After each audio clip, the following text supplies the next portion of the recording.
What's going on, guys? Magdallan here. I've got a final update video for you on my Poisonous Concoction League start. The first week of the league is just about over, and things are going pretty good.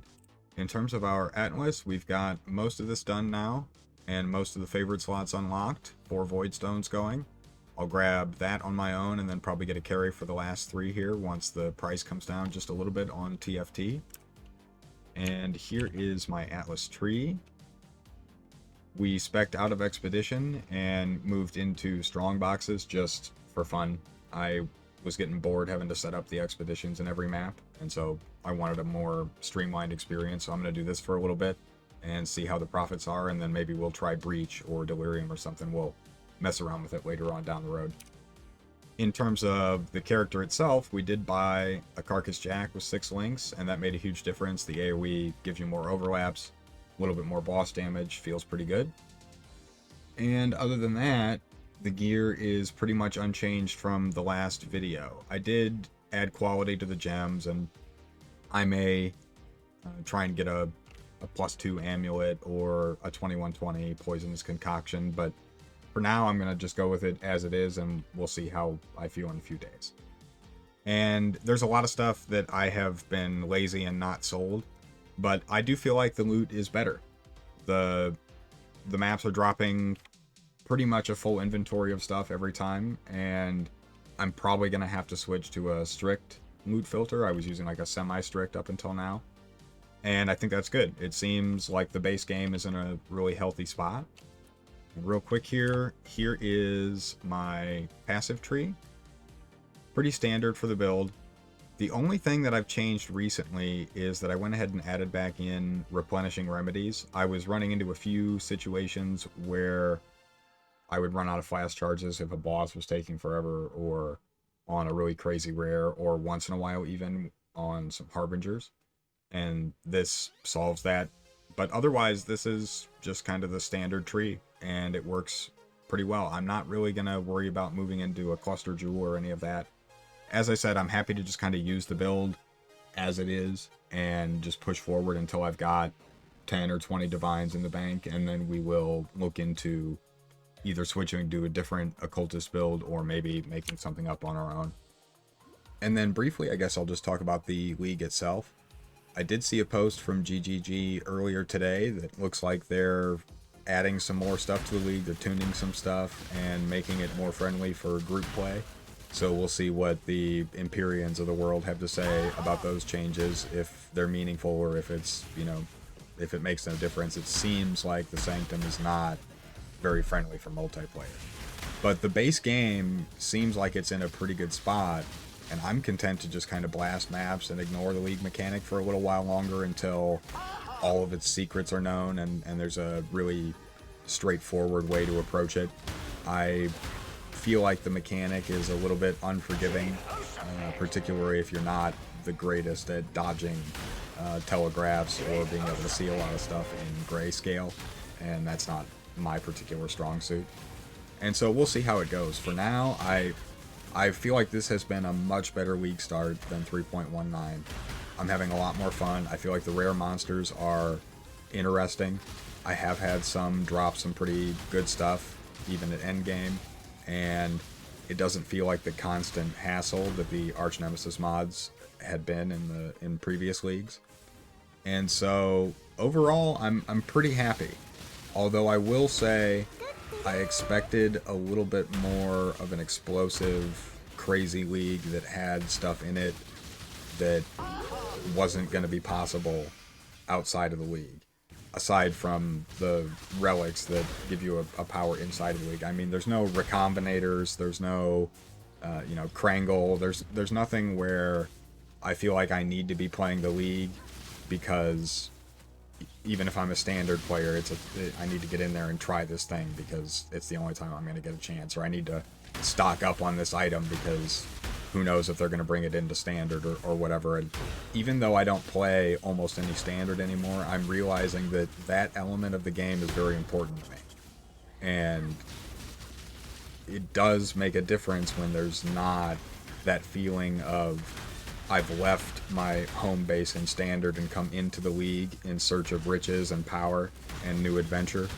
and then getting to come home to standard and add my piles of loot and my now perhaps unattainable crazy items from my excursion into my ever-growing stockpile of crazy stuff in my standard stash. It feels like that part of the game has just not been there for me since, I guess, 3.18.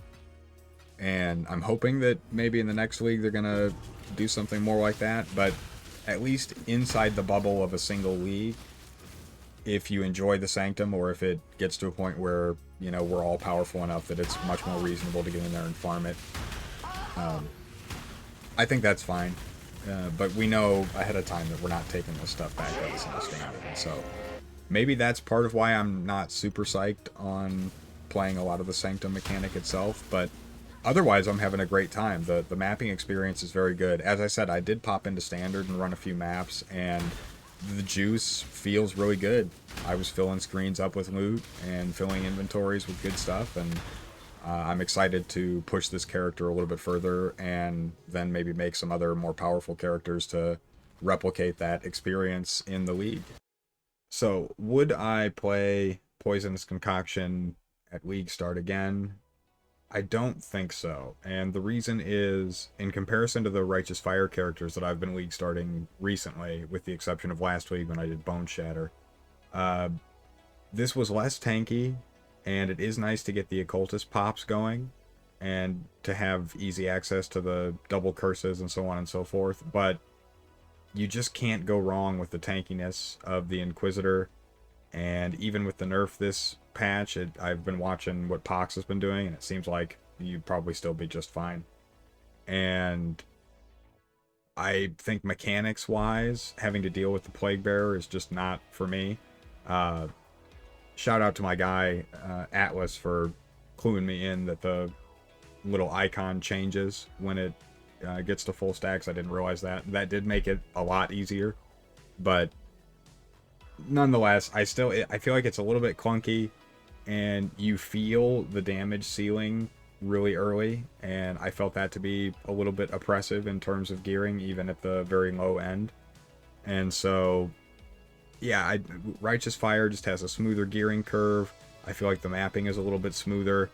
You feel like investing in it is not a total waste, because it's really easy to get hooked on a Righteous Fire character and to start dropping you know, full stacks on it and getting really crazy gear, and then it gets really smooth. Whereas with this character, I don't want to invest, because I know that this is not a character that you can take to the, you know, to the tip top. And so, having said that though, it got the job done, and the leveling experience was pretty good, though I would fine tune a few things, so I did it again and I would try and play better. But overall, I had a great time with it, and I don't think anybody would be going wrong to try this as a league starter. I just don't think it's going to be my favorite choice. I think if I can't pick something, it's always going to be the Righteous Fire Inquisitor.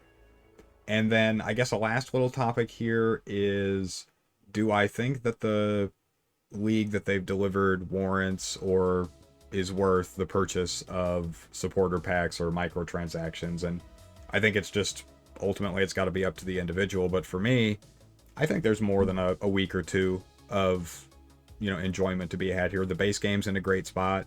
The league mechanic is interesting. I'm seeing some people really enjoying it, some people saying it's too hard, some people saying it just doesn't fit with the game. It has some issues with multiplayer, but generally speaking, the league mechanic itself doesn't have to be amazing if the base game is really, really good. And right now, it does seem like the base game is really good. And I haven't had a chance yet to get my hands on any of the crazy new uniques that have come out. And so, yeah, I feel like there's stuff that's going to keep me playing the game much further into the league than in 3.18. And so, no, I don't think you'd be crazy to buy a supporter pack or a microtransaction or something at this point. Ultimately, when I made those videos in the past, it was because they were doing what seemed like some really shady shit. And it doesn't seem like they've done that nearly as much this time around. Obviously, they still did their marketing thing, and it does seem like there's some weird stuff going on with Rarity and Quant with party play that they weren't super clear about. But generally speaking, I feel like they were more transparent and handled things fairly well. And yeah, that's basically all I've got to say about that. In terms of going forward, I will have definitely some more content this week. I do want to do another character at some point, and we're going to get into some farming strategies probably and some stuff like that. But I'm also going to be playing some World of Warcraft and getting into some other games too going forward. I don't want to maintain just playing only Path of Exile 8 to 12 hours a day in perpetuity. I want to start kind of moving into doing some other stuff. But yeah, I thought this was a pretty great league start, and I'm looking forward to playing some more. So I will see you guys in the next video. Please do hit that like and subscribe button. I appreciate you.